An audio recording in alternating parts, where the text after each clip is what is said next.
Larry was every mother's dream. He didn't get into trouble. He loved to read. He loved sports.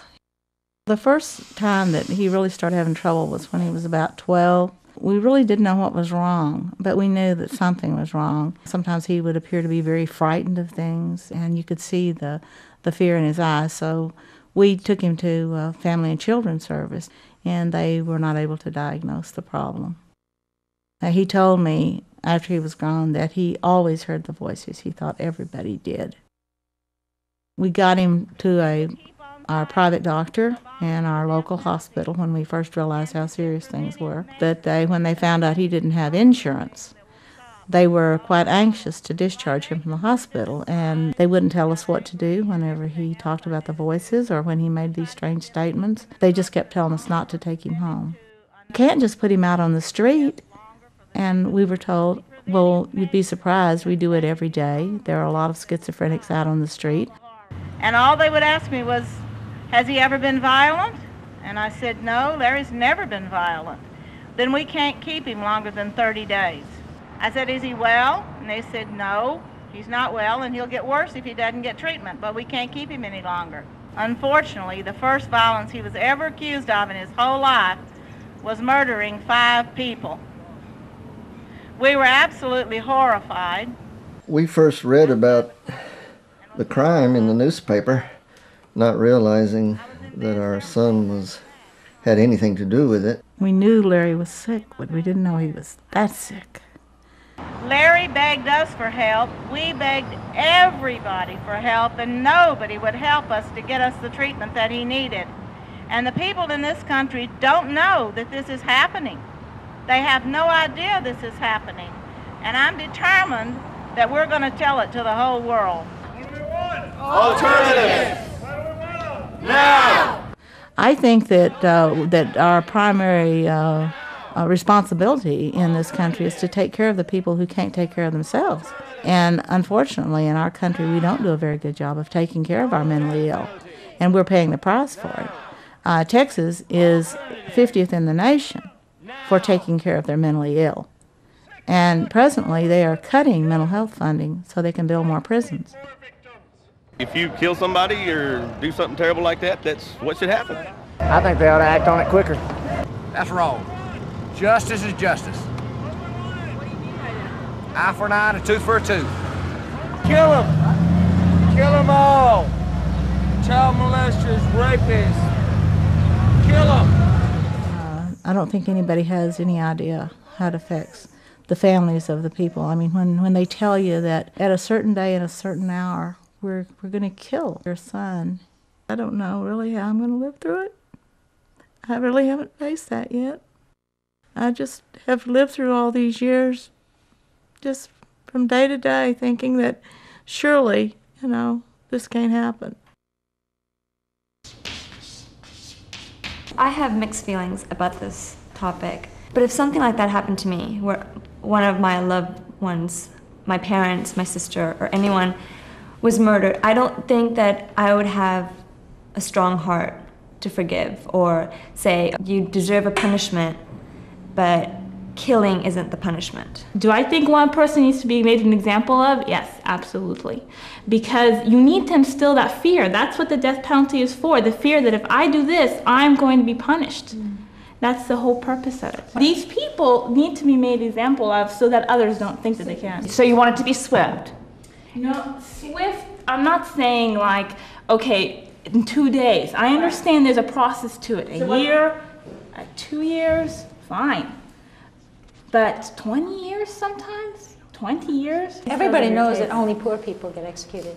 So maybe it'd be a deterrent to poor people, but it wouldn't be a deterrent to anybody else.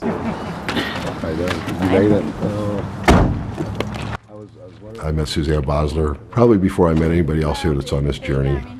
What she has lived through and survived and been subjected to is incomprehensible. And to have such a sweet, forgiving, trusting soul. Whoa. What would you do if you were me? My name is Suzanne Bosler, and I am a victim.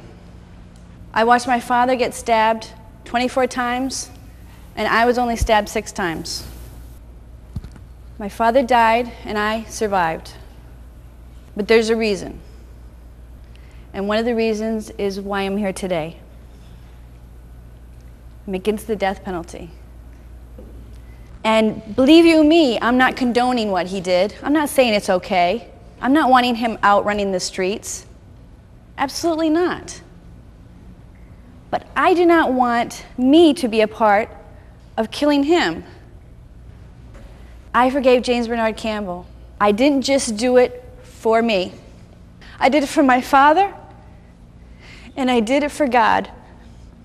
My father and I had this, I keep calling it a debate, talk about the death penalty. He said, if someone were able to kill or murder me, I would still not want that person to get the death penalty. I'll never forget that. If you can't forgive, you're hurting yourself inside. I learned that. That pain lasts for a long time when a loved one's been murdered, especially if you don't have a way to deal with that pain. My father found my grandmother's body. It was a terrible, terrible thing for him to walk in on. So when I got involved in not wanting Paula to be executed, I knew that he was going to find that hard to understand. I didn't argue with my dad or debate with my dad. We don't talk about the death penalty. We don't talk about Paula Cooper. And unfortunately, we don't talk about my grandmother very much either.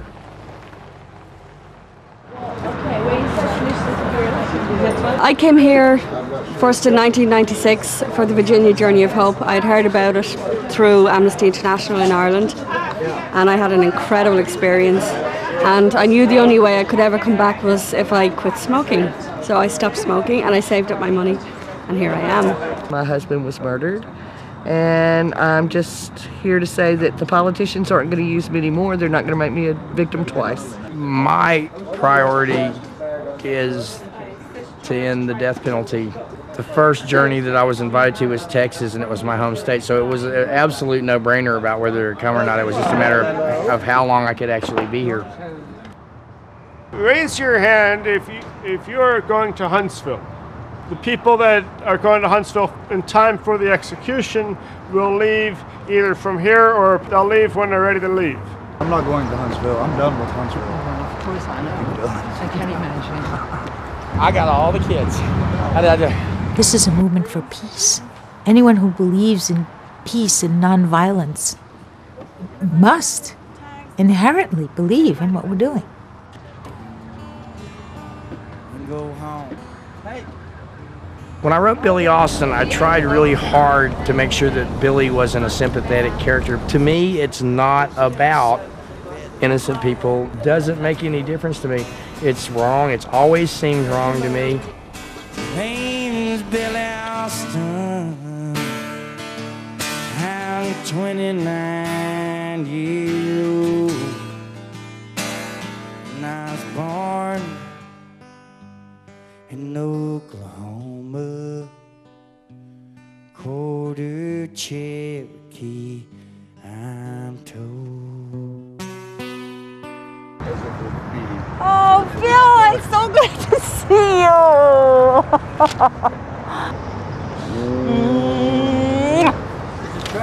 Welcome to the journey. All right, I'm glad to be here. What happened to Marietta Yeager shouldn't happen to anyone. It's the unimaginable.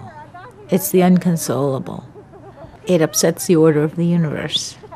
Marietta's story is probably one of the most powerful stories that I have ever heard. I cannot even imagine what it would be like to have something that precious taken from you. She is a shining being because just to be in her presence is a blessing. And to hear her words is an experience you never forget. Welcome to Texas. To Texas, here I am. I went on a camping trip with all my children, 5 kids, and my husband. And I got down on my knees and I reached over to kiss each one of the kids goodnight. And my youngest daughter, Susie, who was only 7 years old, was the hardest for me to reach. And I could hardly reach her. My lips just sort of skimmed across her cheek as I kissed her goodnight.